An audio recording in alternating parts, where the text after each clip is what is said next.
বিশ্বনাথ উপজেলার শিক্ষা, স্বাস্থ্য ও আত্মমানবতার সেবায় কাজ করতে আত্মপ্রকাশ করল বিশ্বনাথ ইউনাইটেড ইউকে নামক সামাজিক সংগঠন। বৃহস্পতিবার ওল্ডহ্যামের ওয়েস্টউড ব্যাংকুয়েটিং হলে আয়োজিত সুধী সমাবেশে এই কমিটি আত্মপ্রকাশ করে। বিস্তারিত জানাচ্ছেন আমাদের নর্থ ইংল্যান্ডের বিশেষ প্রতিনিধি সৈয়দ সাদেক আহমেদ। যুক্তরাজ্যে বসবাসরত বিশ্বনাথ প্রবাসীদের ঐক্যবদ্ধ করতে এবং বিশ্বনাথ উপজেলার শিক্ষা, স্বাস্থ্য ও আত্মমানবতার সেবায় কাজ করতে আত্মপ্রকাশ করল বিশ্বনাথ ইউনাইটেড ইউকে নামক সামাজিক সংগঠন।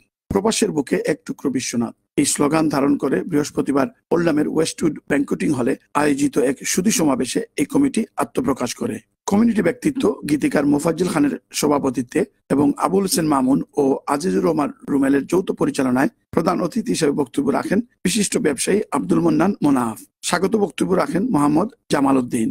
আরো বক্তব্য রাখেন এম এ মল্লিক, সোহেল মিয়া, শাহ মোস্তাব আলী, গিয়াসউদ্দিন, মুমিনুর রহমান, আব্দুল নূর ও দবির মিয়া সহ আরো অনেকে।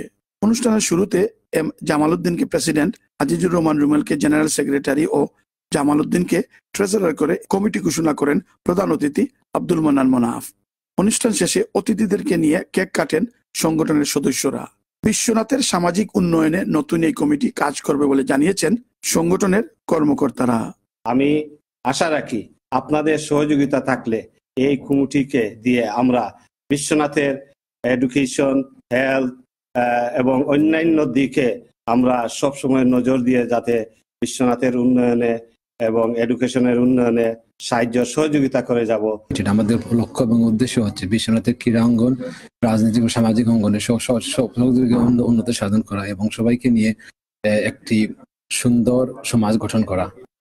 আমরা আজকে যে গুরু দায়িত্ব পেয়েছি এই দায়িত্ব যাতে যথাযথভাবে পালন করতে পারি এই দৃঢ় প্রত্যাশা ব্যক্ত রাখছি। Syed Sadek Ahmed, Channel S News, Oldham, Greater Manchester.